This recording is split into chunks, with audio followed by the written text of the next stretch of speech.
Hey everyone, and welcome to the Mic'd Avengers podcast, where we focus on martial arts and action cinema, but definitely delve into much more. My name is Jason from Martial Arts Theater 3000. I've been a lifelong fan of martial arts movies from Bruce Lee to the Venom Mob, Bruceploitation, and everything in between. My name's Dragon, aka the Fanatical Dragon on YouTube. I also write the Blu-ray reviews for Eastern Heroes magazine right here in the UK. I'm about 4 decades into this love affair with East Asian cinema, specifically action cinema. Bruce Lee, Jackie Chan and the Shaw brothers got me into Hong Kong films, but unlike my buddy Jason, I've seen a whole bunch of Japanese, Indonesian and South Korean action flicks too. So over the coming episodes, every so often, we're going to force feed him something he has not seen. And I'm Shaun, also known as Food for Thought. It all started for me at the tender age of 14, where I discovered Jackie Chan's Drunken Master. From there, I kind of delved into old school Kung Fu, and that has been my passion for 30 plus years now. I also started delving into all realms of Asian cinema, and I'm very happy to say that these days I have a pretty strong passion for kind of dark Korean thrillers. If you like what you hear and you're enjoying the podcast, please give us a like, share and subscribe. And please enjoy this episode of the Mic'd Avengers. Hello everyone, and welcome back to the Mic'd Avengers podcast. I'm really excited today because we're jumping back into the world of Shaw brothers, and we're doing an ultra classic. We got Executioners from Shaolin, known in the States as Executioners of Death. And as always, I have my great fellow Avengers with us. We got Shaun, Food for Thought. Hello, everyone. We got Johnny, the Fanatical Dragon. Greetings. And I'm Jason from Martial Arts Theater 3000. And yeah, we're just really excited to hop into this. Dragon got some synopsis for us. But before we get to it, I just wanted to say, rest in peace, Chuck Norris. Less than 48 hours ago, around this time on Friday, the news broke. And I was recently watching a ton of his movies, so I kind of it really hit me. And, he's just such a mainstay, such an icon, such a legend. And it almost just was reinforced by seeing how this outpouring, I could not believe online. Yeah. It was on my local news. And there, of course, the people that are real close to him, they would post. I was shocked, like how much of an impact he made. Like, I have relatives saying, "Oh, I watched Walker Texas Ranger," and he kind of got into every little corner. Even if they didn't watch martial arts movies, they watched that. I mean, who knows? There's some people that just knew him from infomercials in the past 10 years or something. But just wanted to say, rest in peace. He left his mark and then some, and he's just definitely a legend. I mean, it's to the point we would be saying rest in peace, maybe if he only had done like Way of the Dragon, it's like, because that. Oh, absolutely. It's funny you should say that, because I was talking to you yesterday and I was telling you that in my life, I've maybe seen 4 Chuck Norris films. Maybe. It could even be 3. And one of those is Expendables 3. So my knowledge of Chuck Norris isn't fantastic, but I am so aware of him as a legend. Like, I know everything he's done. I'm very, I'm very aware of him of being this icon of martial arts cinema and martial arts, but his actual filmography, I don't know that well. I went to watch Silent Rage yesterday, and unfortunately, it was the Riff Tracks version. So I refused to watch it. Yeah, it had commentary over the top. So I will start watching a few Chuck Norris films as a sign of respect for him. I definitely want to catch up on a few because I know I've been sorely lacking in the Chuck Norris department. Dragon, do you became a meme? I can't think of anyone else who kind of had the impact on kind of the fabric of social culture in the way that he did, of the endless riffs on his name of like when Chuck Norris jumps in the water, sharks jump out, or whatever. There's thousands of them, and I'm sure they even turned it into a commercial not too long ago, right? Yeah, I can't remember what the commercial was for, and like the 2 guys in a diner see him at the counter and start kind of going back and forth, and someone decides to test him, so like throws the salt at him and he kind of kicks it straight back in the guy's face. Pretty cool. But yeah, no, he was a legend. So he shall be missed, but what an incredible life and legacy to leave behind. Absolutely. Yeah, and just to add on to what you said there, I knew there was the T-shirts. I follow Chuck Jokes on Instagram. It was kind of funny because they're just always joking, and I could tell their hearts were like really broken. They're like, "We lost our hero," And but on our local news, watching it, it was so great. It showed his whole career. And then it went into, and not only that, he spawned a million jokes, and they start telling the jokes on the news. I was like, man, did that really hit? I mean, if this is on the news, they're actually putting up the jokes. I was like, wow. But didn't Chuck Norris sue the maker of those jokes originally because he thought it was distasteful and like wrongly represented him? Didn't he sue them or something? I don't know. That might have happened, but I think he definitely flipped, because by the time like Dragon, I agree. In a commercial, right? Like he was in with it, right? Like, yeah, I think he changed it. Like he kind of came around to it, or it's kind of like, I'm a big fan of the Misfits, and they would sue people that would just like reproduce their shirts, but it's just kind of like, because that became like the biggest shirt ever. They wanted it to be them that sold it. So maybe Chuck kind of just, I don't think you can really like copyright the jokes, but I think he just changed his tune on it. Like, yeah, he seemed like a good sport by the end of it. I think, he was doing commercials and stuff like that. So yeah, I think he changed his tune. Yeah, but we just wanted to say rest in peace there. He will be missed. Absolutely. And I guess the segue would be he's a legend, and we're going to hit on some other legends today for sure. Yeah. Certainly. Dragon, why don't you tell us a little bit about what the interwebs thinks the plot is of Executioners of Shaolin? The always consistently patchy and ropey Google synopsis, which tells us a son, in order to avenge his father's death, learns Kung Fu in 2 styles so he can defeat the evil eunuch Bai Mei, which is, it gets there. There's a slightly better one on IMDb, which says, after the destruction of a temple, a Shaolin disciple devotes years to mastering Tiger Style in order to defeat the martial arts master who killed his teacher. His wife, a Crane Style specialist, has a feeling one style won't be enough. Which I kind of like. It doesn't tell it's all a little beats, but it tempts you. It's like, what's going on with this one? Yes, Dragon, I don't know if you're curating these. There's always an exact rhythm. It has a really short one that only talks about, like on the way to the prison, or only talks about here the sun, and then the second one gives it. I guess this one didn't have our funny one, like a guy named Chen or whatever. No, that's normally Google. Google's normally like Philip went out to the. Yeah. I'm not too sure where Google pulls their synopsises from, but it's certainly not from IMDb. And IMDb's pretty much consistently decent for the most part. Yeah, not every single time, but yeah. But that kind of, that's much more appropriate. And we should say, because I don't think you mentioned when you said the title, this is directed by the absolute master, by Lau Ka-long. Written by Ni Kuang, and starring Chen Quan-tai, Lo Lei, and Wong Yu, and Lily Lee as well, and a host of other kind of Shaw Brothers regular players. Let's get into it. Absolutely. I figured, thanks for getting, I don't know how I didn't say Lau Kar-leung at the beginning. I mean, we're going to really dissect a lot of this with him, because it's an interesting period for him in how his style kind of like eased in, like into the Lau Kar-leung of late 70s. So as we do the rounds talking about how we first saw it, I guess I'll just hop into it first. This one was one, I call it the dark period, where I couldn't watch it on television. That's what really stripped all the movies away from me. So I had to go to a place in Wexford here called Movies Plus was the name. And then I was at the mercy of that and had some bad runs where I was trying to get into Jackie Chan. And you guys have heard me say this on maybe some of my Jackie Chan videos. I rented the worst Jackie Chan movies, the first like 5 of them. I mean, you could not do worse. It was Fantasy Mission Force. Then I rented Fearless Hyena 2, which I did not know what was going on. And it was just bad. Then The Protector, it was so bad. And then I was like, why do people even like Jackie Chan? I couldn't really totally figure it out. And then I got to Fearless Hyena, and I think that's why it has such a big impact on me. I was like, oh, this is it. This is the best thing ever. I was like, Rick Myers was right. But point being, I was at the mercy of that. And one day I saw Executioners of Death. I don't know if it had to have been official maybe, or who knows back then. It looked like one of those black, maybe a Warner Brothers, like Shaw Brothers release. I don't even know if they did that for that. It was just kind of like an official clam box that had the stairs, and it had, I remember Lo Lei and maybe Chen Quan-tai being thrown or something like that. But I rented it and I was like, oh, Shaw Brothers, this is great. And it strangely felt long to me when I was young. I don't know why. I remember thinking because it's so episodic and it's compartmentalized into those parts. Oh man, I loved it so much. And what stuck out for me back then was that classic Wu-Tang moment. Well, of course, Wu-Tang, but I didn't know this was like 92. I don't even know if they had this is around the time they were forming and getting their stuff out.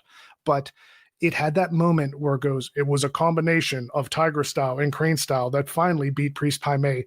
that hit me like a ton of bricks. I was like, that's one of the peak moments of when the English dubs work so well, because when I got the Celestial, it like didn't feel the same at the end because I needed to hear that, that was like the cherry on top. But yeah, oh man, that was like from going from 1986 to 89. And when I wasn't on television anymore, that like I called it a dark period. This movie was like a nice, like getting me along till we got to the remasters, till we got to those Red Suns and the DVDs later that came in. And really till I got to Black Belt magazine and found the VHS and started ordering them. okay. That's when it really blew it up. But that's what I'll just say, that this one blew my mind back then. It was one that like really just hit me like, oh, this is why I love Shaw Brothers so much. It was just perfection. And going back, I have to say, the danger of the rewatch, I love it even more. I mean, this movie is just, it's perfect for me. And when we talked about Lau Kar-Leung coming out of the Chang-Cheh, this still feels like he was shaking, not that he tried to completely shake off Chang-Cheh, but you come from that, they have that line, if I've seen further, it's from standing on the shoulder of giants, and it's like Lau Kar-Leung is such a peer with Chang-Cheh. It's not like he needed that, but of course he's coming from that whole wheelhouse of him being in there, and when you look at his history and everything. So of course his first movies are going to have a little more of that feel. It has the Lau Kar-Leung, but if this was directed by Chang-Cheh, it wouldn't surprise me crazily compared to some of the other Lau Kar-Leung ones, like it has it has his sprinkles in it, and it has his nature to it. And it has the things he likes to focus on a little more than Chang-Cheh. Like it's not as, well, I was going to say it's not as insanely bloody. But it has its moments, especially. I feel like this is the anti-Chang-Cheh movie. Really? In a way. Yeah, I do. I think it's Lau Kar-Leung, not in a malicious way, but I think Lau Kar-Leung wants to break the mold a little bit because he kind of plays it out like a Chang-Cheh film, with Chang Kwan-tai being the kind of honorable warrior. And then he just gets rid of Chang Kwan-tai. It's like, here's this goofy kid. Let's do this. And it's kind of very different from what Chang-Cheh would do. And I think, like you said earlier, there's almost a crossover in the film itself. Oh, that's a good point. Style and Lau Kar-Leung style. I think he goes over to it in the end a little bit. Oh, right. I guess the way I'm just like shaping that is it's kind of like once he gets there, that's when it turns maybe into like the anti-Chang-Cheh. But his later films across the board were kind of so different. Like, like Chang-Cheh wouldn't do Dirty Ho at all. No. You're right. It's not his style. And, and like Lau Kar-Leung probably couldn't do some of those like epics and bloodbaths the way that Chang-Cheh did it. They had their own. So I just want to say, like, watching this, I had a thing I wanted to do, and I held off on it because you'll hear why. I wanted to tell you guys, hey guys, watch Clan of the White Lotus, because I want us to kind of like compare and contrast. Then I had two thoughts. I was like, we'll probably get to that later. I don't want to make it to be just a versus episode. And secondly, you guys probably could recite this like the back of your hand. You don't need to watch it another time for us to compare the moments. But what I did was I watched it one night. Then I watched Clan of the White Lotus. Then I gave it some space, and I rewatched it last night, Executioners on Mandarin language, original language. And wow, this is going to be my hot take. I always did like Executioners better. I actually think it's a lot better, in my opinion, when I went and watched Clan of the White Lotus. Interesting. I think it's a lot better. As people who've listened to our podcast have learned, I've told you guys a million times, I'm not as into the Kung Fu comedy. I don't like it as much. I like the dark. I like the grounded. And strangely, I mean, obviously, I think Clan of the White Lotus feels way more like a Lau Kar-Leung movie when it's not. I've heard, Shaun, you've said on maybe a post or something that it was secretly maybe ghost directed. So this is very interesting because I think personally I am completely wrong, because I watched the Tony Raines interview. That's what I was going to say. I just watched that again. That is not the case, and by all means, I believe Tony Raines over whatever spurious comment I read online. Yeah. Well, so me, and like wrapping up what I was saying here, me watching that movie just felt, I just felt like every beat it tried to redo, it didn't do as well. I felt like he has his sister-in-law. I do think Kara Hoy is amazing in that. I think she's really good, but I feel some moments that people don't like in Executioners, I think, is the extended boat scenes. I think they feel it's a little too long when people want that just Shaolin versus Lama, like murdering each other out the gates. I've heard people say the boat scenes drag a little bit, but I feel that's just character development. I feel it makes the marriage feel so much stronger, by the time. And that base of the marriage, this feels like a family movie. It feels so dark, a revenge movie. Clan of the White Lotus to me feels light. It feels like when he's going to tell, they have the very similar characters, but when he's going to say, oh, I'm going to, fight the priest, it's Priest Pak Mei in that one.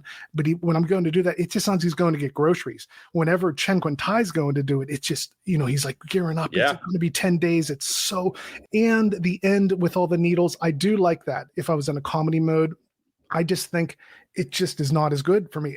I could go on. And like I said, I was going to hold off. Maybe I'll touch on it a little more. But for me, it's also just the emotional gravitas of it is not as strong. I feel Chen Kun Tai is more well-rounded to seem angry and desperate. He has that element. Gordon Liu is just such a lovable, affable character. He does get angry, but I don't know. I didn't feel the weight of it. It felt lighter to me, Yeah. But I'll give it points. And I do think, I'm not discrediting anyone's opinion on it because I feel like I'm out on an island on this one because everyone just adores Clan of the White Lotus. I feel that it's the 1980s style fighting brings it up a lot, and there's way more fight scenes out the gate and dispersed in that. There's less fighting in Executioners. And my final point on Priest Pai Mei is I feel he's so much more menacing. He has like a Darth Vader thing in Executioners. They humanize him in Clan of the White Lotus. He's bathing. You see his butt. He's like, he doesn't come in. He's like what's the guy's name in, in Big Trouble in Little China? Oh, that's not for me to answer. The main guy, David Lopan. Lopan. Yes. Lopan. Yeah. I love Big Trouble. I don't know why I couldn't remember it for a second. He reminds me of Lopan. He almost floats in the room. He's like bigger than life. In Clan of the White Lotus, he kind of just appears and he's like fighting and he disappears. He just has a more humanized, grounded. He doesn't seem 10 feet tall in that. He seems more a powerful guy. He's not the same guy, but he's playing pretty much the same character. I mean, it's crazy how much the beats are so similar, even to the point where I feel the Executioners rushes the end a tad. I wish it had maybe like 5 more minutes or 10 more minutes. Pack a lot into that last 15 minutes. Yeah. Clan of the White Lotus, I also feel kind of does that too. Like, it almost feels edited. Like he goes back very quickly and he just on that dragon boat day and he's stabbing with all the needles. But don't get me wrong, they're pretty neck and neck. It's one of those things where it's like you're talking about the best albums ever. You could just have one of them. It could be your Desert Island, and you could like one a lot more, but they're still in this higher. This is like top tier, So that's pretty much my take on it. Loved it when I was young.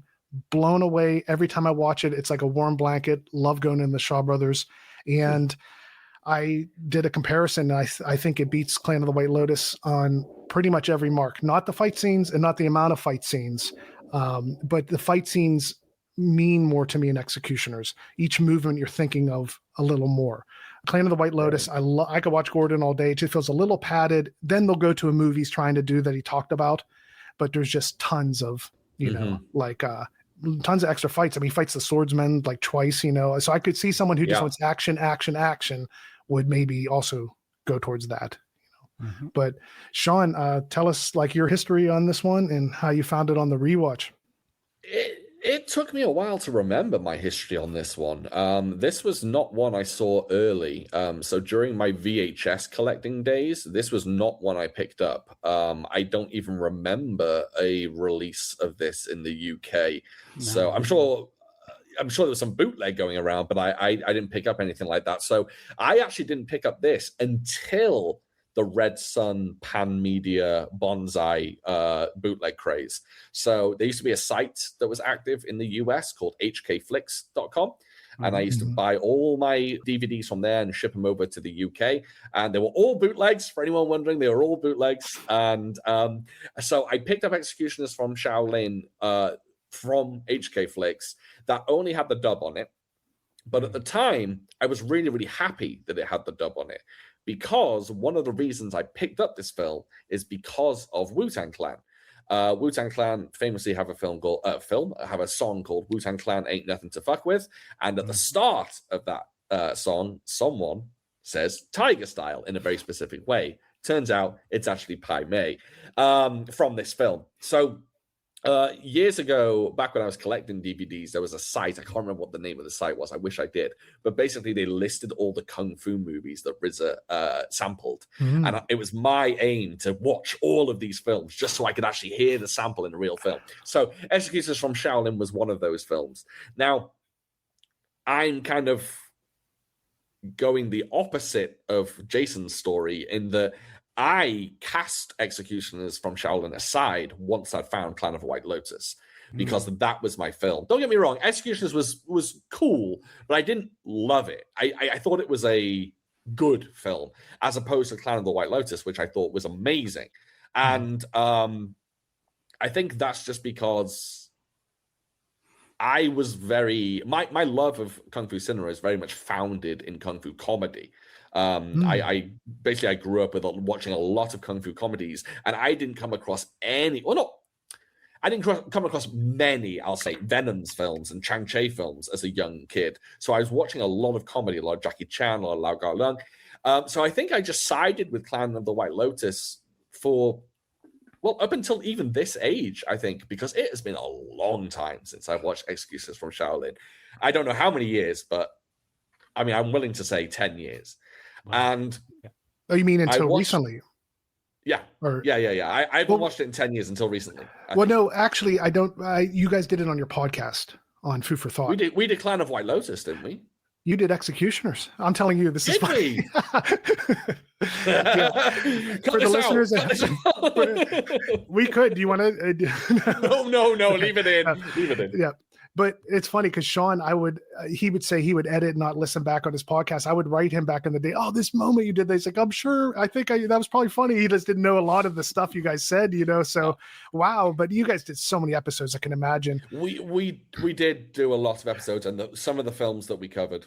Yeah. Well, we're bringing it all together, and I'll let you go right back to it. But the reason I remember is because you did Q&A questions for it, and I put in my question. And so you went to Martial Arts Theater 3000 on that episode, and my question was, what do you prefer, Executioners from Shaolin or Clan of the White Lotus? Look at that. It all comes full circle. Yes. What was my answer? Well, your answer, it's funny. Your answer was, because it was the end of an episode, you guys said, oh, well, we did answer that already, but the answer was Clan of the White Lotus.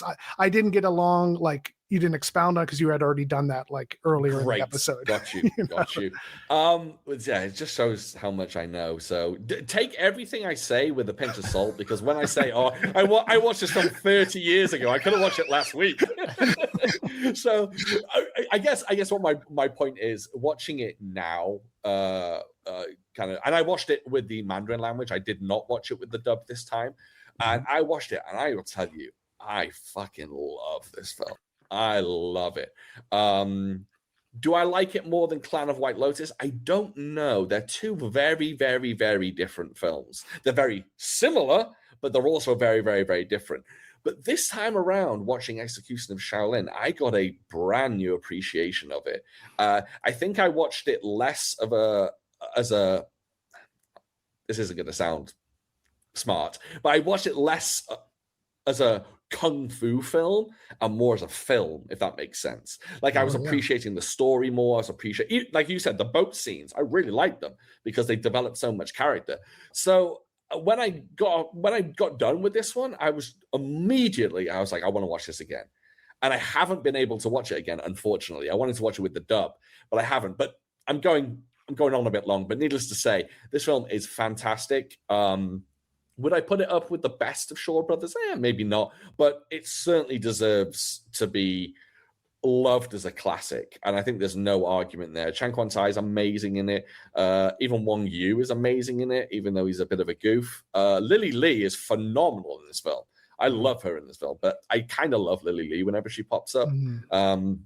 Just the only problem I had, and we'll probably get into this a little bit more in a second, for some bizarre reason, I kind of wanted Chang Tao to be the villain over Lo Lei. And I don't know why. Chang Tao is so menacing. I think he has such a good face. And when he popped up at the beginning, I was like, oh, he would make a really good Pai Mei. And of course, we never got him as Pai Mei. I think we got him as like a few white-haired villains over the Yeah. years. But yeah, I don't know. I kind of wanted to see him as Pai Mei because I've seen Lo Lei as that character so many times. But the film is phenomenal. No argument here. I would watch this film in a heartbeat whenever someone would suggest it. Like, oh, you want to watch Execution of Shaolin? Definitely. Yeah, put it on.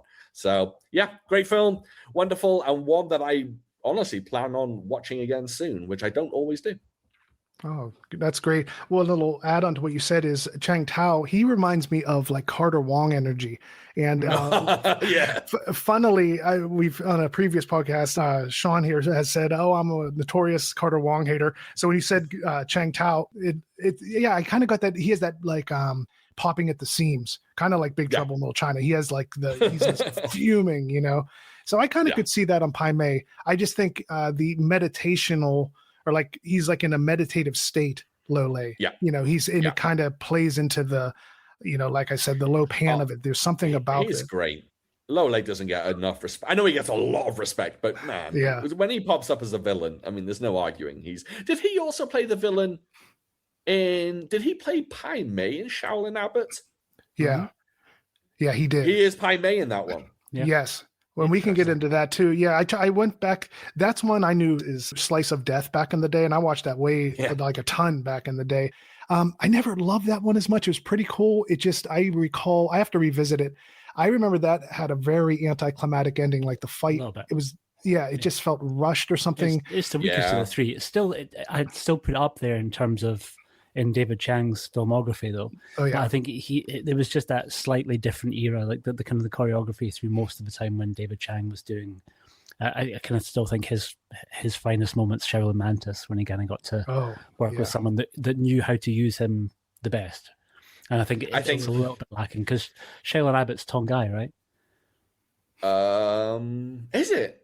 I think so, isn't it? I honestly don't know. It's been a while since I've seen that one. I remember that. I probably watched it 2 weeks ago. Like Shaun, that was one of my favorite episodes of yours. And I also wrote in on that one. That was one of my first memories of the Shaolin. Sorry to jump back in. The choreography is Tongai, but it's directed by Ho Minghua. Oh, okay. I've been watching more of his recently. Okay. That was one of my first Shaolin poles, or going up on the wooden poles movie I ever saw. You know, one of those ones.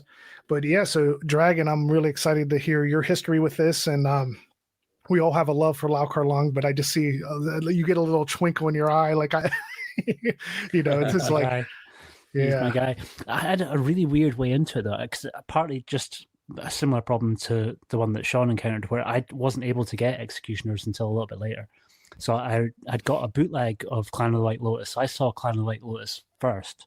And so the first couple of times that I saw Executioners, it didn't hit me as hard as it probably would have done if I'd gone the other way around, because it felt like familiar because I was seeing the same beats as I'd seen in Clan of the White Lotus, but I was kind of seeing them after the fact. So the first time I saw it was after the Celestial DVDs kind of came out. So I think I didn't see it with the English dub until years later to hear the Tiger Style. Wait, so your bootleg was an English dub? My bootleg of Clan of the White Lotus was, which I saw first. But the first time I saw Executioners was on Celestial. Oh, I got you. I saw it in Mandarin first. It was years later when I finally kind of managed to track down a bootleg that had the English dub on it. But by that point, I'd already seen Fist of the White Lotus a bunch of times and seen Executioners in Chinese a bunch of times. I think over time, my perspective totally inverted, where I can't remember exactly at what point I started putting Executioners way above Fist of the White Lotus, but it's remained that way for probably the last. I don't want to interject too much. I did not know that. I always feel like I'm out on a reservation with my thoughts on this, especially on the forums and stuff. It's an infinitely better movie. It's unfair to compare the two because, like Shaun says, they are different movies, and I think there's I even think that Lo Lei's performance is kind of less powerful because he's so distracted by everything else that's going on. You can tell that he's like directing himself more than is the case in the first one. So he does have this kind of like bigger, larger than life feel in the first film. In Executioners, over how he is in Clan of the White Lotus. And I think I feel that formula works better in Executioners of Shaolin. I think it's a more well-rounded kind of movie. It's got one of my favorite kung fu marriages, and maybe the one and only great kung fu marriage in a kung fu movie, because it's kind Heroes of of the East. Well, no, actually, I was true. No, that's true. That's true. Yeah, Heroes of the East. Well, but as I thought of it, that's like one of the. You couldn't have more of a volatile. Yeah. You have to fight a country. Really wholesome. And I kind of initially always thought it had a slightly chaste feel to it, where he never kind of goes for the lowbrow. Like there's no point where they're like whipping Lily Lee's clothes off, or it's kind of there's a respectfulness to how he handles that, and even between the two of them together, like there's a playfulness in how he's trying to get her legs apart that, if in someone else's hands, could be a little bit crass, and it never steps into that territory. Mm-hmm. I think because I've seen Executioners a bunch of times now, I actually kind of watch it quite a lot, and the more that I watch it now, the more I see the huge influence from bits and pieces of Japanese cinema, where all the arrows going into Gordon Liu at the beginning is very definitely Lau Gar-lung responding to what Kurosawa did in Throne of Blood with Toshiro Mifune. He gets riddled with arrows, which in the case of Throne of Blood, they legit did shoot arrows straight into Toshiro Mifune. That was not like there was a kind of a wire gag to make sure they landed in the right place, but they literally just gave him plates underneath his armor and just fired a whole bunch of arrows at him. I don't think they did that in here. I think there's a couple more cuts, but the one sound effect that always gets, or the one sample that always gets talked about, is obviously the Tiger style one. But rewatching it for us sitting down to record this, I'd forgotten how much that dong dong dong dong little sound effect plays in the back, which is a straight lift from Shinobi no Mono. That's the guy who did the Godzilla soundtrack, Akira Ifukube or Ikafubi. Anyway, the guy who did the Godzilla soundtrack did the soundtrack for Shinobi no Mono, and that's where that little sting comes from. And I think the Wu-Tang is it the exact sound? The exact same sound? Yeah. Oh, 100%. Yeah, that's all the way so through the Shinobi no Mono movies, and it kind of crops up in a bunch of different Wu-Tang albums as well. And I fucking love it. It kind of Jason, you said warm blanket. That sound in itself, every time I hear it, it's just like it makes me fucking giddy. So I love that shows up all the way through this. It's a kind of perfect little wee sting that they use. I love the introduction. It's really, really kind of cool. The bathed in red, seeing Lole going up against Li Hoi San, I absolutely adore. I kind of really like. I feel that no one else did those little intros as well as Lau Gar-lung. He got better and better at it. I think Dirty Ho's maybe got my favorite one because it's a perfect encapsulation of almost the whole movie. Just it's kind of like this little trailer, but it has its own feel.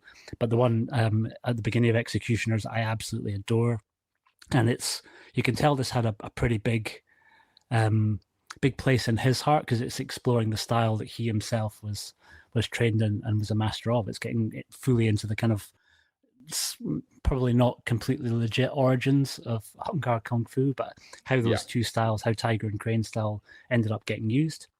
And then there's the Wong Yu element of it too, where I absolutely adore Wong Yu. I kind of feel that he was another one that doesn't get enough credit. He died way too young, really tragically young, and never really found his groove, even though Shaw's at one point were really trying to push him as the next big leading guy. And he had a few movies where he kind of was the main player, but he was super versatile. He was really, I think, maybe slightly more adept at doing comedy than even Gordon Liu was. And I think Gordon Liu was great at doing comedy too. But he also had he could do the serious and he could kind of do the kind of brutal side of things too. Always makes me a little bit sad that he was given his name by Shaw's purely as a fuck you to Jimmy Wang Yu, because Jimmy Wang Yu had decamped. Run Run Shaw was the one that said, no, you're going to be Wong Yu, because we're basically taking it back. And it's like a two fingers up to Jimmy Wang Yu, because they were real fucking bitter about how that kind of... How did he pass? I didn't know that. He died of pneumonia, but he was really young. He was only... let me kind of get his... let me get this up and tell you, because I think he was in his early 50s. Okay, so it wasn't like it wasn't right around the Shaw Brothers time, at least. It wasn't. He went on to do other movies. Little bit, but yeah, I mean, he died age 52 in 2008, which is pretty young, right? Because he was young when he was doing this stuff at Shaw's.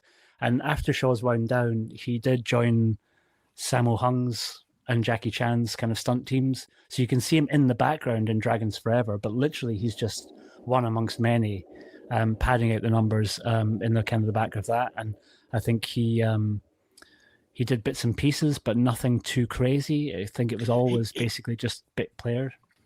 He had that same kind of charming but cheeky charisma that Fu Sheng had, I think.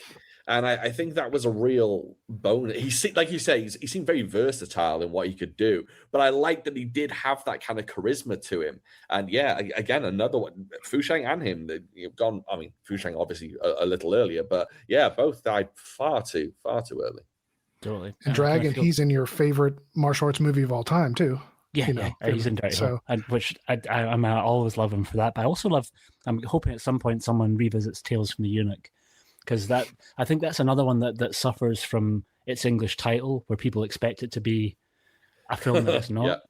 And it's kind of Tales from the Eunuch's maybe one of my favorite movies where he has the lead role, and it's just a perfect movie. He's got Gordon Liu in it as well, but he's not really the main player, and Ku Feng, and it's a wonderful, wonderful, really great, pretty brutal comedy, Tales of a Eunuch, but still, to my knowledge, hasn't had a proper Blu-ray update. The Vengeance Pack just recently put out another one of his movies where he's starring, that is escaping me just now. It is called Rendezvous with Death, which is another Sun Chung movie, which hopefully we'll get to at some point on the pod. Which is also really great and has got a great Lolé performance in it too. And the two of them act together or bounce off each other really, really well. And awesome. I think you can absolutely see that in Executioners of Shaolin. I think I love the scenes when he's kind of going up against him, because there's a lot more of a playful energy than Chen Quan Tai has when he goes to see him. And I think it's a nice balance that you kind of get both those flavors in the same movie. I'm rambling, but yeah, I absolutely adore it. I think it took me a while to get there, where I had to kind of get past the massive shadow that was cast by seeing Fist of the White Lotus first, which took a little while. But I think ultimately, once I saw the light, that's never faltered. So yeah, for me, it's kind of maybe not in my top 5 Lau Gar Lung movies. But sometimes I feel it probably should rank a bit higher than I do, but it's because there's so many of his other movies that I adore, maybe just that little bit more. But so let me ask you a question. Would you put this higher or lower than Shaolin Mantis on your list?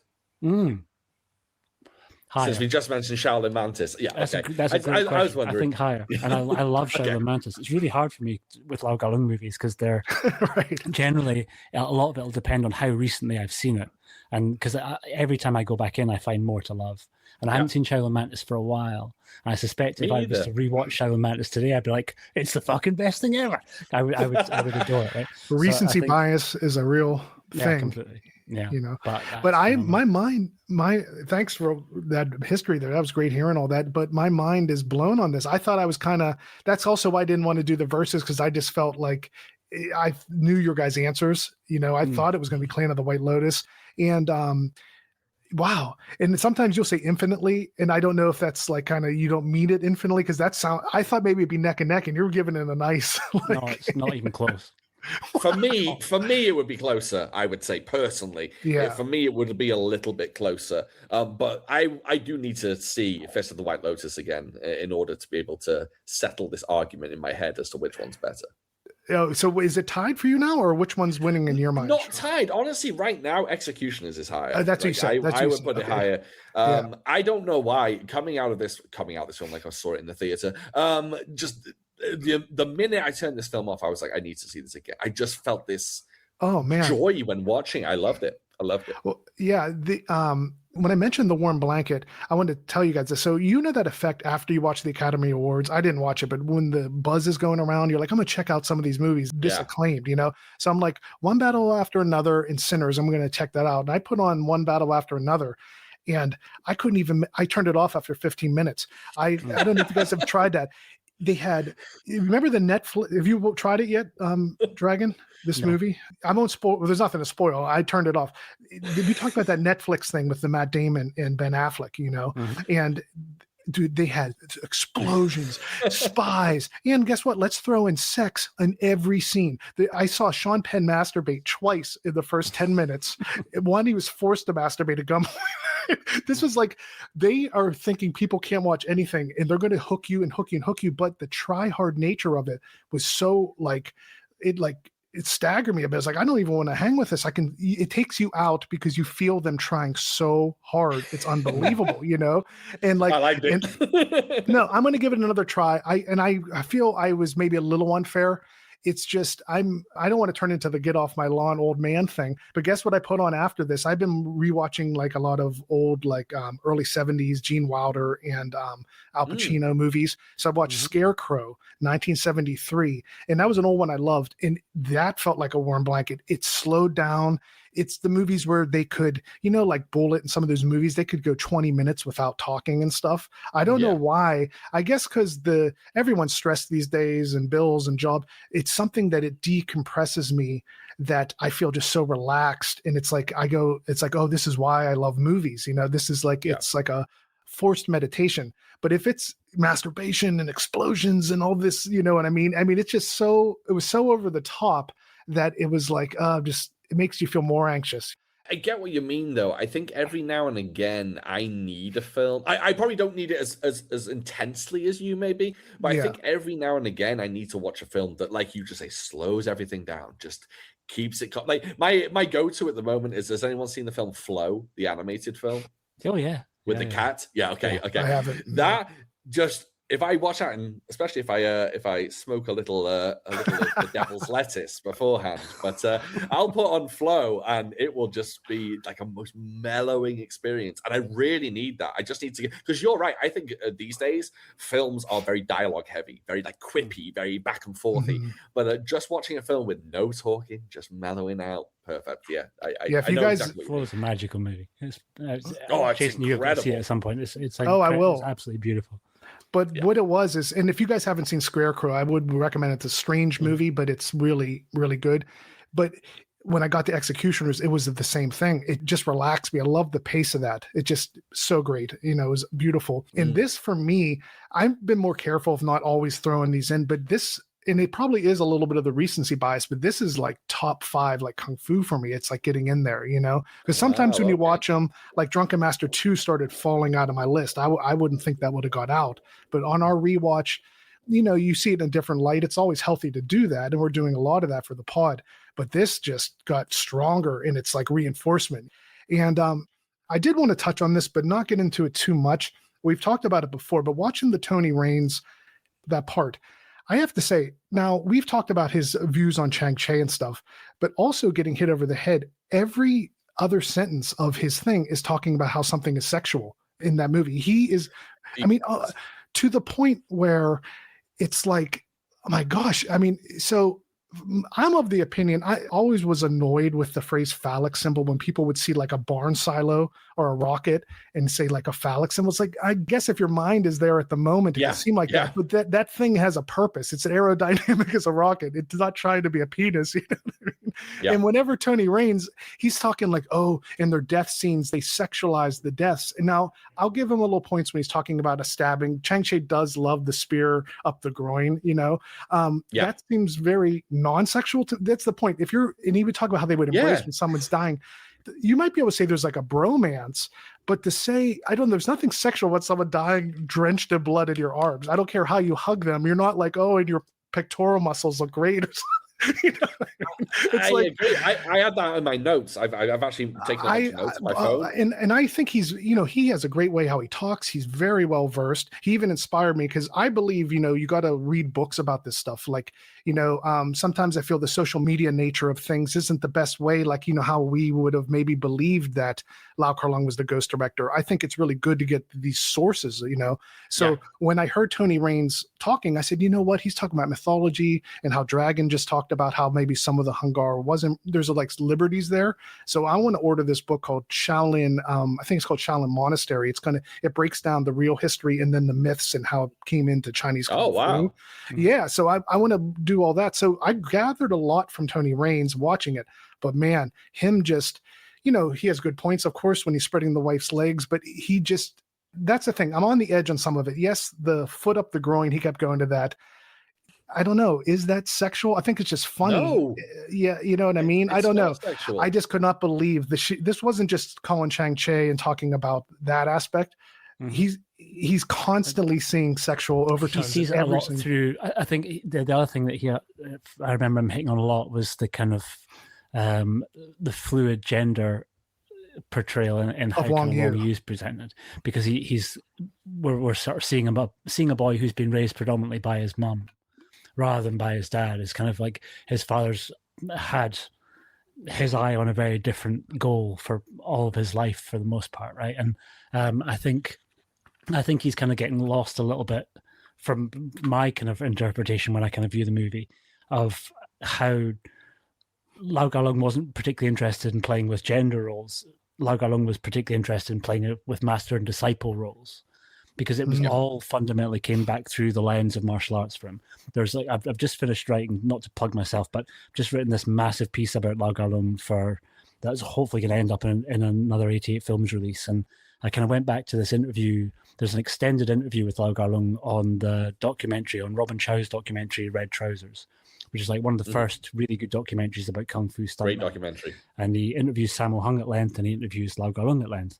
And if you get the 2-disc version of the DVD set, he puts the entire unedited interview with Lau Gar-lung on as an extra, right? So it's basically barely an interview. I think Robin Chu asks maybe about 2 questions. It's really just Lau Gar-lung speaking for about 18 minutes, and it's incredible, right? But in the middle of that, he essentially says that his sole singular reason for making movies is to exalt the martial arts. Like, he wants to celebrate them and examine them in different ways. And if he can't do that, he doesn't want to make a movie. So every single film for him is literally him just coming at one element of how to talk about the martial arts in a way. And particularly, he was obsessed with the master and disciple relationship, or the master pupil relationship. And he had, if you look through his movies, he did so many different interpretations of how that would be. Sometimes it was reluctant masters, sometimes it was reluctant students, sometimes it was bad masters, sometimes it was bad students, and all those kind of facets he explored. And this is kind of one of the few times when he kind of examined almost a pupil who had really kind of one absent master. Like, he was desperate to try and learn his father's style, but couldn't, because the manuals had half the pages eaten by mice, right? So it's through necessity that he ends up combining what he does know, what his mother's taught him, which was essentially incredible leg work, or this incredible kind of like strength in his legs that he'd kind of learned through his mother's style, but then combining that with what he could pull from the book, from the pages that weren't wrecked. And I kind of see that as being where Lau Gar-lung was putting his energy in. I don't think Lau Gar-lung sat down and went, I really want to have a play around with gender stereotypes in late 1970s Hong Kong cinema. I just don't even think, I think if you presented that idea to him, he would have been like, what? Because I don't see it. And I think we all bring ourselves to a degree through anything that we watch. There's the authorship of the viewer, and the semantics of kind of like film criticism often speaks about, once a film's been made by the makers, you have to axe any of the initial goals or aims or desires of the filmmaker as being almost irrelevant. And I always hated that about semantic kind of film criticism, because I felt that it was a bit dishonest, where you're essentially saying like nothing about how it was made matters anymore. It's all about what the audience feels. It's about you, right, rather than them. Yeah. And that's given much more weight. And it came to, I remember when I was going through film school, the one that drove me to fucking distraction was they would always love to talk about Blade Runner. And so we'd often get asked to write about Blade Runner. And I was obsessed with Blade Runner when I was a kid, and learned as much about the production of Blade Runner as I possibly could, and realized pretty early on, checking into Blade Runner, that half the scenes were supposed to be shot in day. If you read the script, it was daytime, but where they were shooting on kind of like the main outdoor street set in Burbank and Warner Brothers in Los Angeles. And if you panned the camera either way, you'd either see the Hollywood sign, or you would see basically like the Hollywood Hills at the other side, and it would just immediately kind of shatter the illusion. So they basically had to set it at night, and they had to make it rain, because it was the only way to mask everything that was going around. Oh, okay. So that kind of informed the visual look of the entire movie. every single scene became shot at night, but out of necessity, not because of we want to do this to try and convey X, Y, or Z. Yeah. Where every film critic would maintain this is why it's always raining, blah blah blah blah blah. And I think it's a bit dishonest when you do find out kind of a little bit more about the production to not factor that into your perception of the film.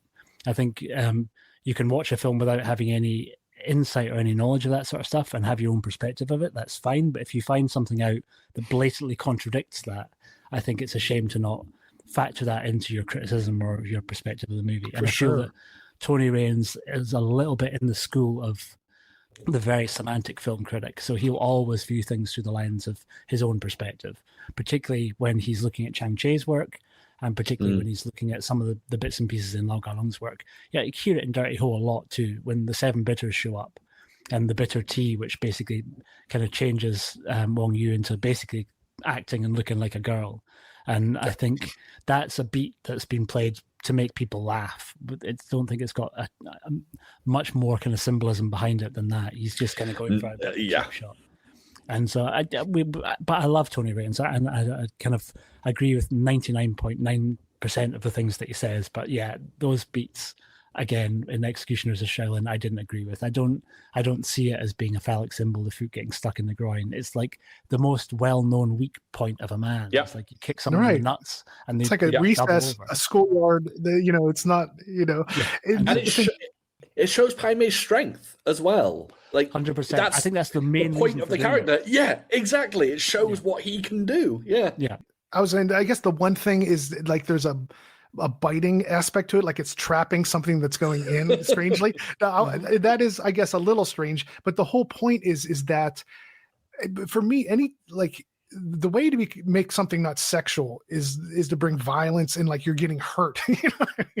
Like, if the guy is on the ground going, maybe an observer could be like, oh, it's weird, his foot's up in his groin, but it still shouldn't be turning anyone on by any means because Pai Mei I never read it that it was his groin that's trapping the foot. It's his legs, right? He's basically doing almost like a similar version of the style that Wong Yu's doing with the kind of Lily Lee style, the knees together, and it's ultimately how he ends up overcoming him. I swore in one of them I actually saw it like a grabbing nature. It's kind of like a pocket. Like a kind of I agree with Jason.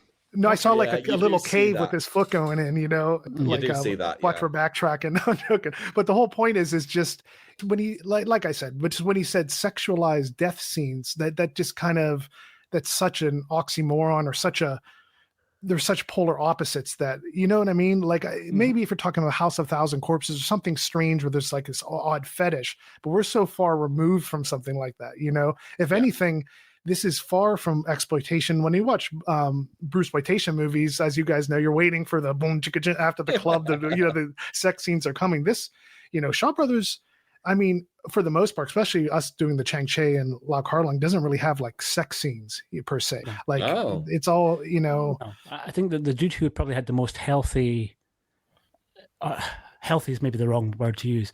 The guy who had the most awareness of male-female relationships was probably Chor Yun from the big guys at Shaw Brothers, where he would quite often kind of explore and examine different aspects of that. To a certain degree, Sun Chung did as well, but not quite to the same degree that you see it in Chor Yun's movies. And then I think the guy who was more interested in kind of female power, female energy was probably King Hu, where I think he, because of the time when he was making the movies that he was making, was still the tail end of that point when women were basically always in the lead role, and kind of King Hu kind of came out of that kind of period of kind of Hong Kong and then later Taiwanese kind of filmmaking. But I always think Chor Yun had the kind of the most sort of traditional notion of how men and women interacted. Right. Lau Ga-Lung liked to include that too, but always through a prism of martial arts. Like otherwise he just wasn't interested. Always. His women, Lau Ga-Lung, the women in his films are so strong. Through a martial arts lens, they're always like martial arts, not always, but they're often strong. And like this film, for example, Executioners from Shaolin, I know we've talked about it already, but the whole force and the legs apart thing, yes, you could take that as, well, these days in 2025, you could take that as a very, some people would be like, cancel him, cancel Lau Ga-Lung, it's rapey or whatever. But you watch it, and it's all done through the lens of martial arts. The whole point, he isn't saying he wants to spread her legs to, he's not focusing on the sex part. He's focusing on, hey, he can't do that. It's martial arts. And I don't know, I think her technique's people better. extrapolate. Exactly. And people extrapolating too much from that and saying that it's sexualized or overtly sexualized. I know opinion is opinion. There's no technically wrong opinions, but I just think there's something misguided there. And perhaps they need to watch more Lau Gar-lung films and understand that that's really not his thing. I mean, crazy thing is that Tony Raines really has. He's seen all, and I think there was a really great. If I'd encourage people to go and find it out on YouTube, there was a film festival a few years ago in Hong Kong that did a Lau Gar-lung retrospective, and they showed a bunch of his movies on the big screen, and everyone that was still alive that had collaborated with him came back, right? So Sao Ho came back, Johnny Wang Lung Wei came back, his brother came back. Wow. Basically, they all spoke on stage at length about their experiences of how they'd interacted with him. That stuff is up on YouTube too, but unless you can speak Cantonese, it's a bit impenetrable. But Tony Raines recorded, I think it's a little over an hour long kind of career summary of Lau Gar-lung's work that's just absolutely fabulous. You can tell that Tony Raines, nothing that we're saying here is a diss on Tony Raines, because Tony Raines is clearly a Lau Gar-lung mega fan. Like, I think he thinks he's a director of infinitely more kind of style, flair, prowess, grace compared to Chang-Chi. He, in terms of box office receipts and in terms of the legacy of the work that's left behind, it's pretty clear that Tony Raines doesn't really rate Chang-Chi in the same way as he rates Lau Gar-lung. And I'd be inclined to agree with that, though maybe not quite to the same extent. I do think that Chang-Chi did an awful lot of really seminal pictures that are really important in a different way and their own sort of way. I think he was a much more collaborative filmmaker than people give him credit for, and so Chang-Chi was as good as the people he had collaborating with him on that particular movie. And for the era when he was working with Tong Gai and Lau Gar-lung, they were the ones that were absolutely doing and making all the decisions with how the action was going to unfold. And then when he lost them and he got the Venoms, it opened up this new chapter, and everything that the Venoms did with him, I kind of feel was in some ways slightly more in keeping with the type of movie that he liked to make at that time. And so I love Chang-Chi's work, but I love Lau Gar-lung's work more. And I think he's the closest that we kind of came to a martial arts auteur, where he was infusing so much of his own beliefs, his kind of sense of tradition, and his notion of what the martial arts could be, should be, and can be into everything that he did. And there's this kind of, it'd be easy to look at that as being quite naive, where he's almost closing down things that would maybe be more adult in their theme. I never felt that was the case. I kind of think he's more just doing what he said in the documentary. He's always out to exalt the martial arts in some way, shape, or form. And it's very evident, particularly in the male-female stuff in Executioners of Shaolin, maybe more so than any other picture that he has, because the female characters in Dirty Ho and in Mad Monkey Kung Fu, a little bit different. My Young Auntie and Lady is the Boss are the two that would maybe spring most closely to mind, but they're very similar examinations of the same thing, of the weirdness of having a youngster being the new master of a group of older men, and them having to deal with less so the fact that she was a woman and more the fact that she was younger. And they're having to give respect to this person who's younger. In the case of My Young Auntie, someone who was already from the first beat the stoic kung fu master, and in the case of Lady is the Boss, someone who had to learn how to be a master properly and to stop being a bratty kid.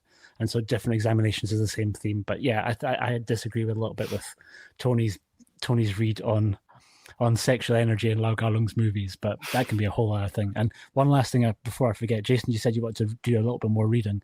I'd encourage everyone to check out Jonathan Clement's book, A Brief History of the Martial Arts, because that's wonderful for separating fact from fiction, not just in relation to Chinese martial arts. He speaks about kind of a lot of Japanese stuff in it as well, and it's just a wonderful, incredible book. And he did the audiobook himself and I really like Jonathan Clement's voice. So he's done quite a few audio commentaries, so his audiobook I highly recommend. Brief History of the Martial Arts. You can get it pretty easily and pretty cheaply. When you were talking there about Chang-Chi, for me, what I've noticed is like Chang-Chi movies, I tend to feel like, oh, this is like my favorite movie, you know? But when I watch Lau Gar-lung, it could be a favorite, but I have to like acknowledge that it's like one of the best. a lot of the Venoms, like movies that just blow my mind, and I love them so much. I can't get enough of their acrobatics and all these different things going on, and the vision of it all.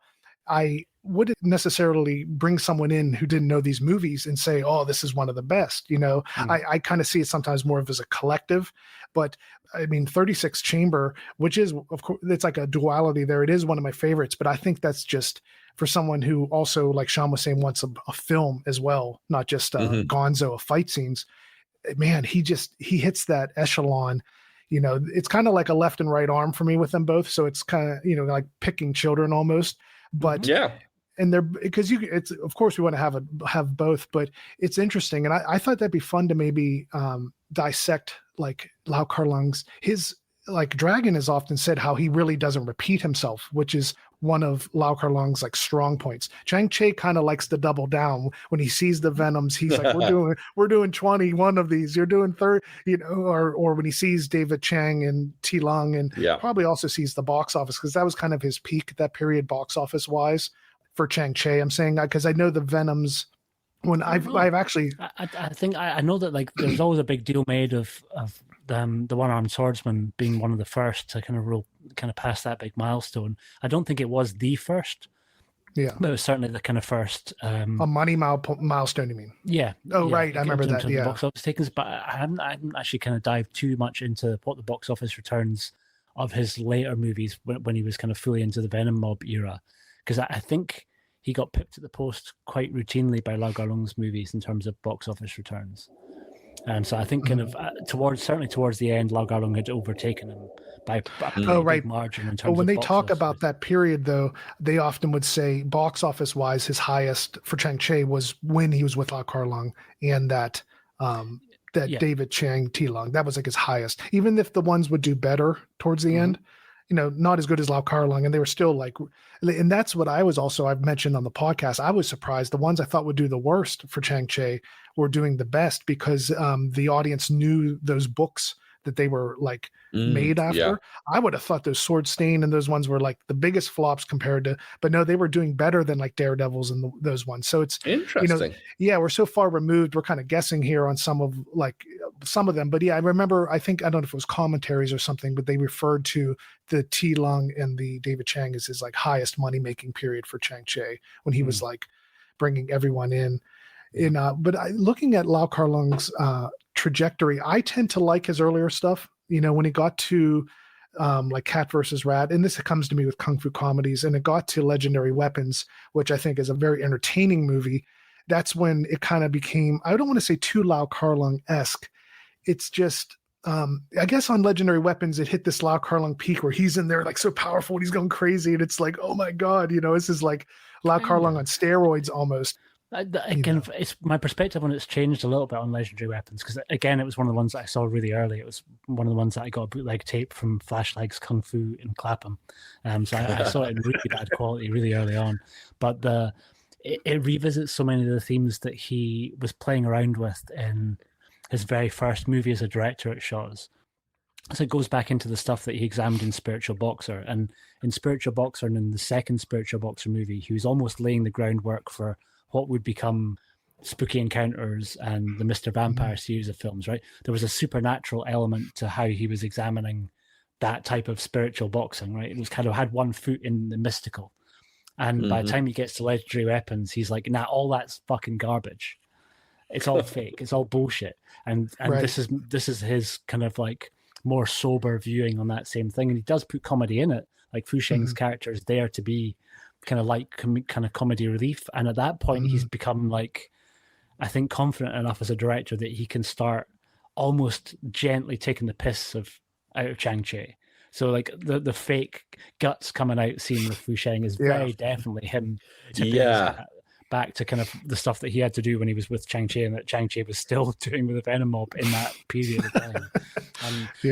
But it's still an examination of the same sort of thing. And there's a bunch of movies that did, like Boxer's Rebellion looks into that too, the idea of like, can the power of our kung fu overcome the foreign guns? And that was something that was messed around with a lot. But I think Legendary Weapons was maybe his sort of definitive, now this is what I think when it comes to that stuff.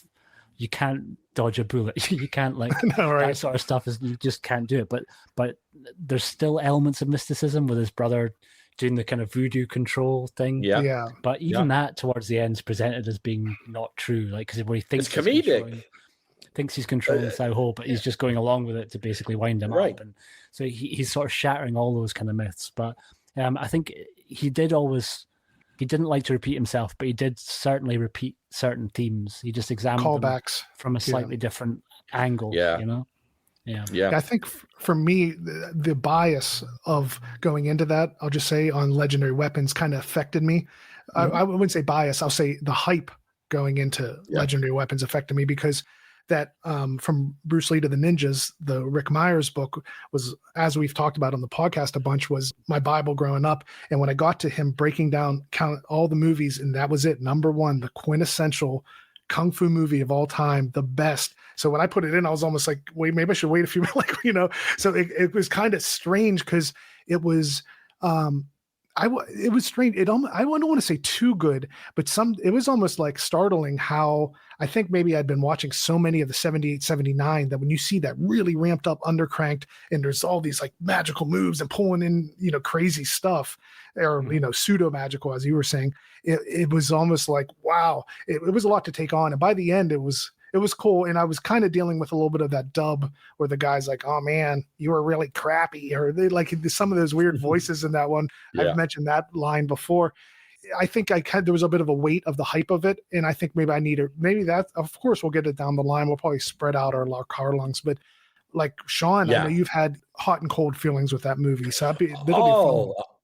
100%. Legendary Weapons of Kung Fu or China, whichever one you call it. I don't love it. I don't love that film. I have watched it a few times, and each time I used to like it weirdly as when I was younger, but these days I don't love it as much. I'm not saying it's terrible. By all means, it's not terrible, but when compared to Lau Gao Lung's kind of classics, what I consider as classics, like his top three or whatever, I just don't think it's anywhere near. I don't think that film's much to talk about. Really. Do you guys think that is considered a classic of his? Because it's strange, because I'm coming from the book, so I thought at least in '86, because I thought that was like, but maybe that's more Rick Myers' opinion. But by the time I got to the Kung Fu forums, everyone, of course, was a diagram pole fighter. I don't see people like losing their mind over Legendary Weapons nowadays. I think the problem is, so many of Lau Kar Lung's films are considered true classics. I mean, if you look at his filmography, I won't guarantee it, but I would guess that 75% of his filmography, everyone's like, that's a classic. And I think it's sometimes hard to take those classics and then pass them out into ones that are really classics and ones that should have the number 2, number 3 spot. Because I think we just, we love Lau Kar Lung, and he's made so many of these classics that we throw in a lot of them into that list. And do they all deserve the classic label? No. But would I argue with anyone that said Legendary Weapons is a classic? No, I don't think so. It's almost like a Steven Spielberg effect, meaning like it's a good problem to have. Because if we're going to talk Steven Spielberg classics, of course you say Jaws, but then you're going to get later ones like Saving Private Ryan. You're going to get that in there. Then you're going to say E.T. has to be in there. It's like you have problems. Yeah. But that a couple other ones like don't get the spotlight because he has such big heavy hitters. Exactly. No one's saying Cat versus Rat is a classic. Although I love that film, I probably love it more than Legendary Weapons. I was just thinking, would you like to? But I think, there are a number. Oh, and to tie it back to Executions from Shaolin, we get a little Lau Kar Lung cameo in that film. Yeah, we do. On the stairs towards the end with the staff. Yes, coming up the stairs. I just throw that out there. Yeah, it's funny because he makes himself like the most badass henchman because he's like really difficult to beat, Lau Kar Lung in this film. Yeah, it's great. I've said how Lau Kar Lung, I don't know what it is. Maybe it's because all of the Venoms and everyone, and I think this is in their culture too, but no one has ever spoke anything bad about Chang Che, outside of maybe, I can't even remember that, I can't, like a Robert Tyre interview, or maybe in the little bit of the back and forth of Lau Kar Lung and putting up billboards and stuff. There was that going on. But people that worked with him just adore him. He's the Godfather. He's amazing. He was so great. And when I see him, he just has a vibe like a kind of just like smiley, like happy Buddha or something, his vibe. But Lau Kar-Leung to me feels like a boss, like in a pizza shop, where you're just scared to like make one wrong move or something. Like, He's you know intense. what I mean? I know. He's an intense guy. Even when he comes on in that little moment execution, my brain's going like, he thinks he can do it better than this is how you should be doing it, guys. You know, he has a vibe like, you know, he really always does. And that's what's interesting on Gordon Liu, who feels so, you know, it's people have different personalities. Who knows? I mean, Gordon Liu, he's so likable and lovable. It's hard to picture him being like some hard edge guy behind the scene or something. But I don't know. There's such different personalities that in my mind, I could picture Gordon Liu like not doing it good enough on 36 Chamber and Lau Kar-Leung like breaking a plate or something, or like, you know what I mean? Just the outward image of them. Lau Kar-Leung seems like, he seems like he'd be like an angry director to me. I don't know why. I don't think he was angry, but he was definitely more of a. That might not be the right word. Right. Well, and I think kind of if something's worth doing, it's worth doing right. So if it takes you 50 times to do it, you're going to be doing it 50 times. Yeah. Yeah. Versus Chang Cheh kind of like. Same. Right. Yeah. Right. Yeah. And Jackie also has that kind of outward happiness, but when you watch his movies, you could see that I could imagine him as a director. He would want it his way, a certain way, and grab the reins. But it's funny, Jackie Chan, when I wanted to say that, when I talk about the comedies, when we go to Fist of the White Lotus, which isn't a straight up kung fu comedy by any means, it has comedic moments in it. You know, Jackie Chan is the one that works for me in comedy. He works for me in kung fu comedy, maybe because I grew up on him. The scenes in Fearless Hyena that I know people would watch now when he's coming as the girl and like those moments, I could see that hitting people the way that I get hit when I watch just straight random kung fu comedies of that period. You know, Jackie Chan, it's not that he gets a pass. I just kind of find him funny, and I feel like his slapstick works within some beautiful kung fu and stuff. But a general random kung fu comedy that those sound effects and stuff, give me the dark executioners of Shaolin. I keep saying executioners of Shaolin because I'm mixing the titles from Shaolin any day of the week. And even with Alexander Fu Shang, I know, Dragon, you said you kind of prefer him in the comedies. For me, even though I feel like his early stuff, his kung fu wasn't always up to snuff sometimes as compared to who was around him. Like, it looked good, but it was more about him being the actor in those, you know, and then his kung fu was decent. I kind of like him in those darker roles.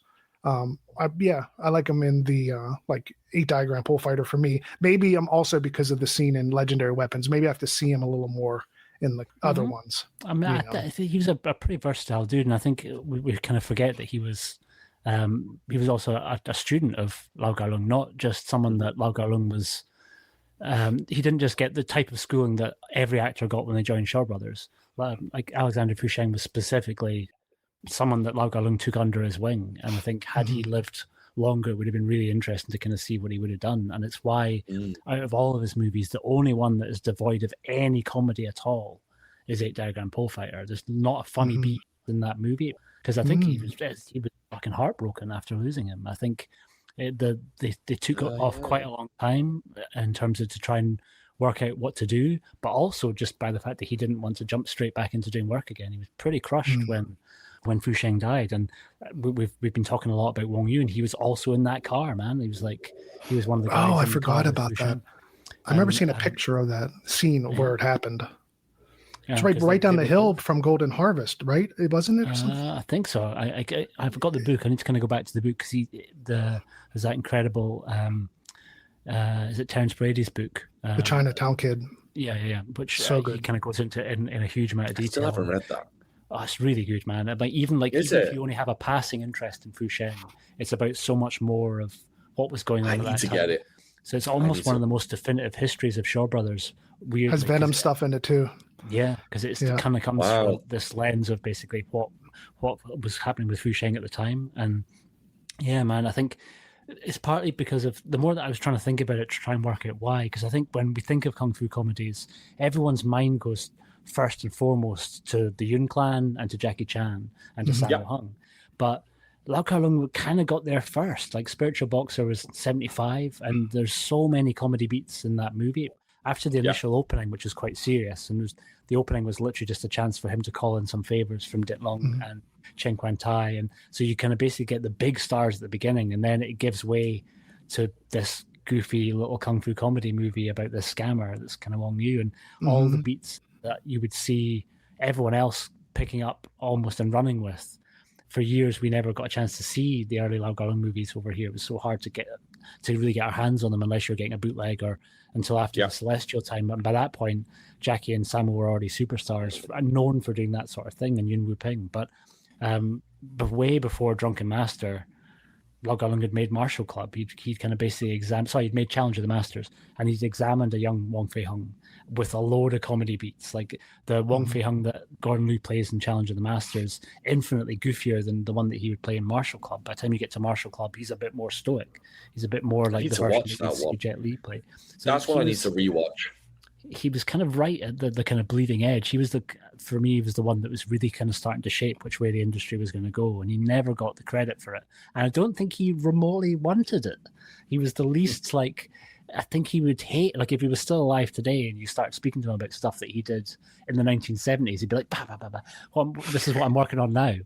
He was entirely forward focused all the time. The next film or the next, okay. Yeah, the next chapter. He wasn't one for I don't think he would have reminiscing or liked to be known of as being the kind of the real godfather of Kung Fu cinema, or the true master of Kung Fu cinema that I fully believe that he is. I think he is. Do you know offhand, maybe from that interview, what his favorite movie of his own was? Did he ever say that? Don't.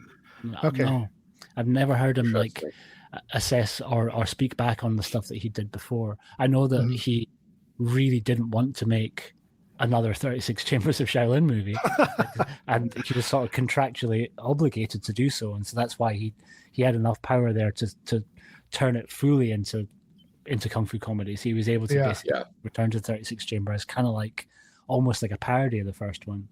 I love that one. It's great. Yeah, it's so good. It's so good to be like, I'm going to take my main actor who was the main guy in the first one. He's not even going to play that role again. I'm going to get some random. Yeah, I like the third one. Third one's great too. Disciple. That's one I've really watched. That's the one I need to watch a little more to grab an opinion. That's the other great Sao Ho kind of vehicle, because Sao Ho never got enough chances at a lead, and he got it in Mad Monkey Kung Fu is the one that he was born to play the lead in, and there's nobody else that could have delivered that type of movie. Though I do love Chen Quan, because we always forget Chen Quan Tai was a real life Monkey Kung Fu master as well, and so he made his own original Iron Monkey. So good, man. I love the original Iron Monkey a lot. Right? It's great. He's a really versatile underrated director, hugely so, massively so. Underrated Iron Monkey, and do you know what? It's a shame that one hasn't had a remaster, because it is a classic, and it does have a name that people know. It seems like it's maybe the rights for that one are hard to find or whatever. But the original Iron Monkey. I don't know why that one's never come out. I think there's some great training sequences in that, really magnificent training sequences in that movie. And what year was that? 77.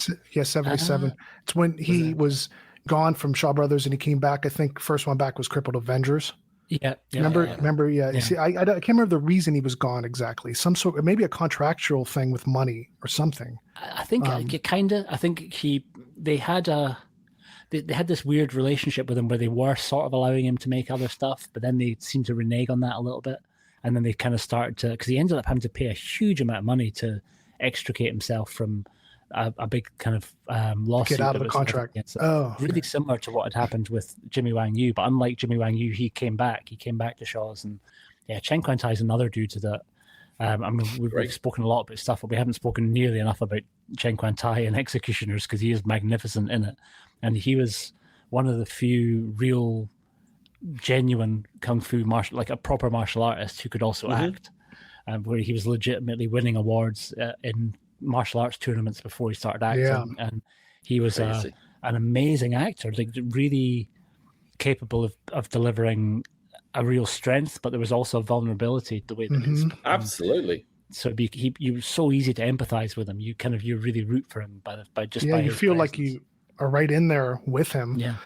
Shaun, when I was talking about the Tony Raines, you had mentioned you had some similar notes to what I was saying. Did you have any on those notes? What other observations watching Executioners though? Did you? I took a whole bunch of notes, but they're all so random and so I'm looking at mine too. Weird. I'm just curious, what stuck out to you guys on these rewatches. I always like to talk about highlights. This whole movie almost feels like a highlight. There's just so many great moments. We've barely spoken about the incredible training sequences in this movie as well. With that, I had a comment that I will always take Chen Quan-tai with a mustache. I don't want him without. I don't want Chen Quan-tai without. And then another interesting thing, I thought that Lily Lee was only 5 years older than Wong Yu in this film. Wow. Oh, Okay. wow. Isn't that crazy? And Chen Quan-tai is only 10 years older than Wong Yu in this film. Yeah. Oh, So, okay. Because they Their do ages age were him like- up as it goes on. They start graying his hair and graying his They beard. really do. Perfect. Yeah. Lily Lee. Yeah. Yeah, So but they good. were all within a, it's like the whole T-Lung Jackie Chan thing in Drunken Master Mhm. 2. Yeah. Yeah. Yeah. Yeah. And I think that was his stepmother, right? Mm-hmm. Yeah. Yeah. And Yeah. he's very close in age, to Anita Moy as well. Yeah. Maybe even Yeah. slightly older, actually. Right. Yeah.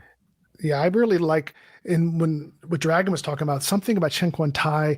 I mean, I think this might be my favorite role of his.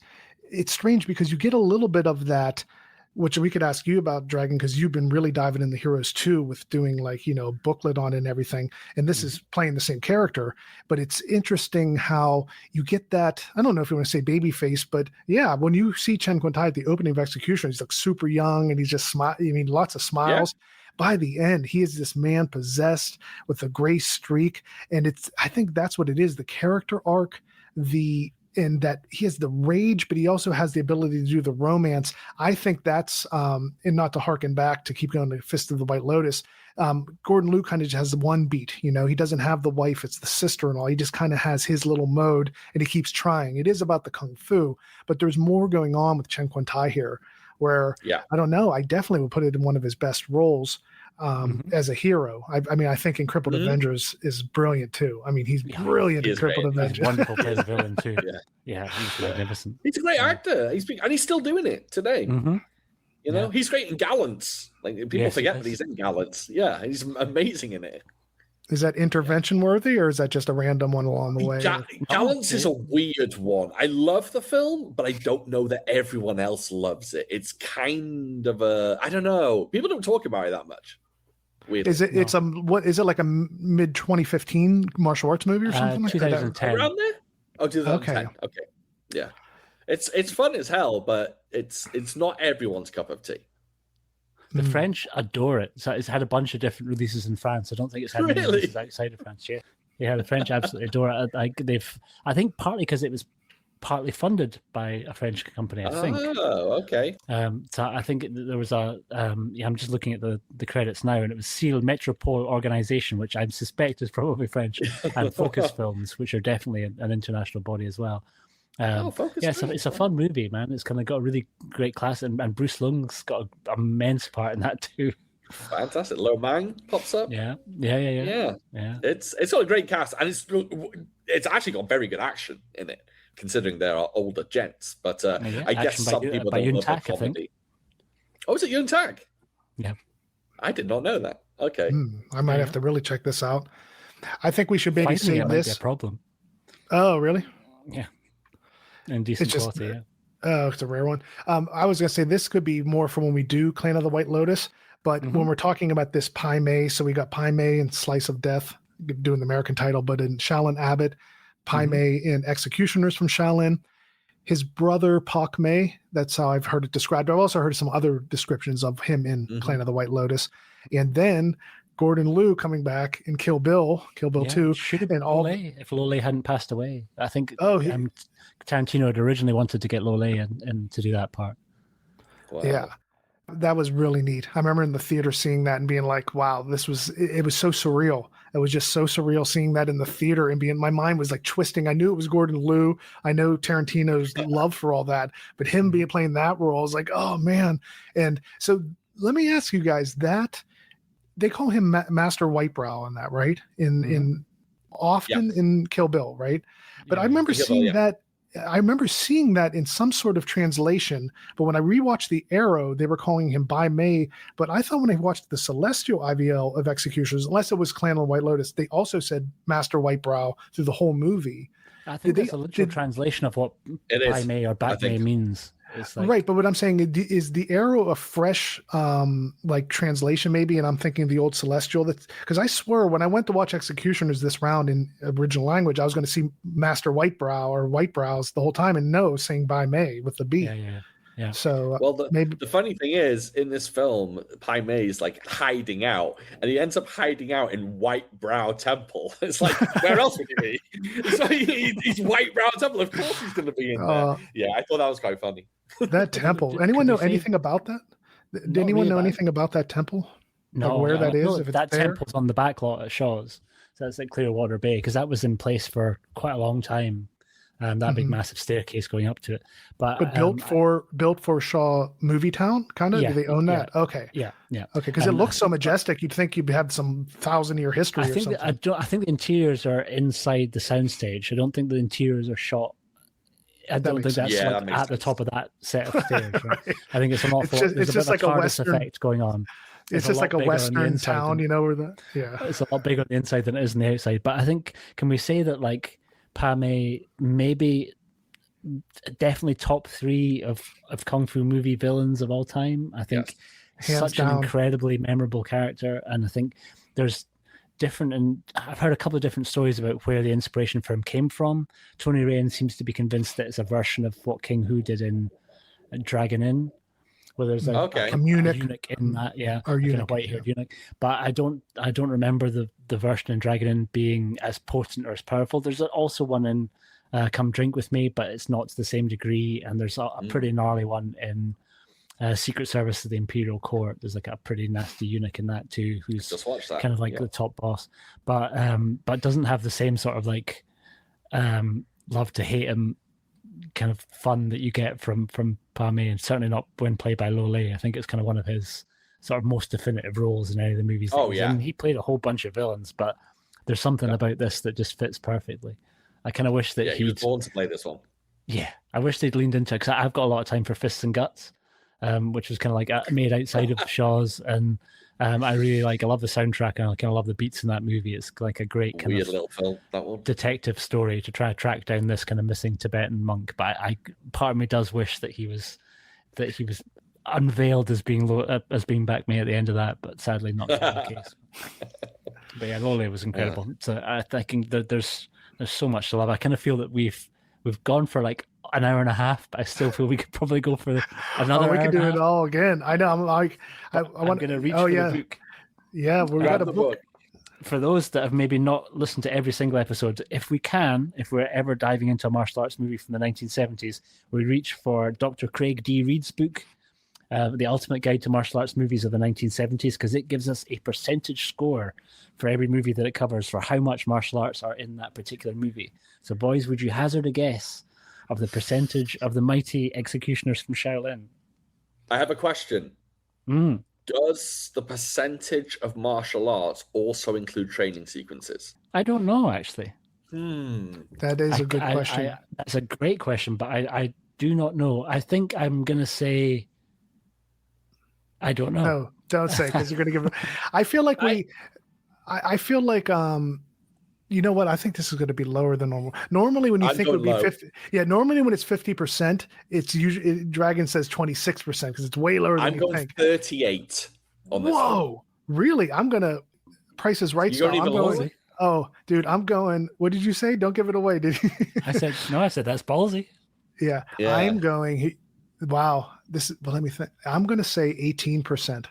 So, as a little reminder, 5 Venoms is 19.6%. Oh, I'm way off. I'm. Oh, wait. Well, here's what it is. This one, okay. If you take out the training, if you dissect it real quick, we got Gordon Liu at the beginning. Then you have the multiple attempts on Pai Mei. But besides that, what other fights is there in the movie? You might be right. In the Pai Mei, things are very short too when it comes to the runtime. I'm going to guess. I'm sticking with mine at 18. I'm going to drop. I'm going to go 28 instead of 38. Okay. You should have stuck to your guns, man. 44.2%. What? Fuck me. Wait, this isn't lining up right. Hold on. We're writing Dr. Craig. Hold on. That's weird because hold on. 5 Deadly Venoms at 19. You call yourself a doctor, sir. Do you want me to say what Clan of the White Lotus is? Or should you save that, because don't say that right now, because let's save it for when we're gonna have to get to that at some point. And that'll be our chance to get the other stuff, because I know we haven't talked about the training a little enough in this one. We'll be able to tap on that when we go to. Yeah, I think we should do that. Definitely reference this one, because I know we've gone pretty long. Yeah. I think it might be the highest percentage we've had so far, actually. Which I honestly must be training sequences as well then. Yeah, but that's not a fight and scene. the leg separation, I bet that includes it as well. Like separation. Well, it's called martial arts percentage. It's not fight scenes, right? Martial arts percentage. Very true. Yep. In Five Deadly Venoms, Five Deadly Venoms has very little training, just a little training at the end. Mm-hmm. Okay, so maybe we have from Shaolin has a lengthy opening credits scene, and that counts. You're right. So that's a hefty amount of time. See, like 36 Chamber, or 36 Chamber of Shaolin, I would think would be like before we think of the training, I would have thought it'd be like 10%. You know what I mean? But if we're putting in training, it's probably like 80%. Yeah. Yeah. So I guess we have to rethink throwing in training. It's like Invincible Shaolin, same thing. I put it at like 20, but if we're talking training, we're back up at like 50 or 60. 50. Yeah. You know. Cool. Good stuff. Do you want to know 36 Chamber of Shaolin? Well, yeah, because that's probably far off. Give us a little. Yeah, go on. What's that one? 55.8%. Oh, we're right then. It is the training included. It is. I would suggest so. Okay, we're going to have to recalibrate. All right, guys. Well, I had a great time on this. Thanks, everyone listening at home. We adore Shaw Brothers and hope you do too. If you can hear the glow in our voices when we get to these ones, but Dragon and Shaun have been putting a glow in my voice too with the Raid 2. I mean, everything's shifting a tad, it's like, It's a wonderful world. We'll put a glow in my voice when we do our first Cat 3 film. Okay, there you go. I didn't know that was a joke, everyone. That was a joke. We're not really doing Cat 3 films. Or are we? Well, here's you guys. We've sort of almost. I kind of feel we opened the door, like we did. We've done Human Lantern, so I kind of feel that we could easily slip through, do something like Seventh Curse. Would be a baller. Is that something Killer or something like that? Yeah. Best title. Is that something you do really love? Is Cat 3 stuff though, Shaun? I do love Cat 3 stuff. I generally do. Yeah, yes. we'll broaden our horizons. I'm not just saying the sexy stuff. I love the horror element as well. Like cool. Which is the Taxi Driver one with Simon Yam? What's it called? I can't remember. Taxi Hunter. Taxi Hunter. Yes, that was a great film as well. A serial killer film with Anthony Wong as well.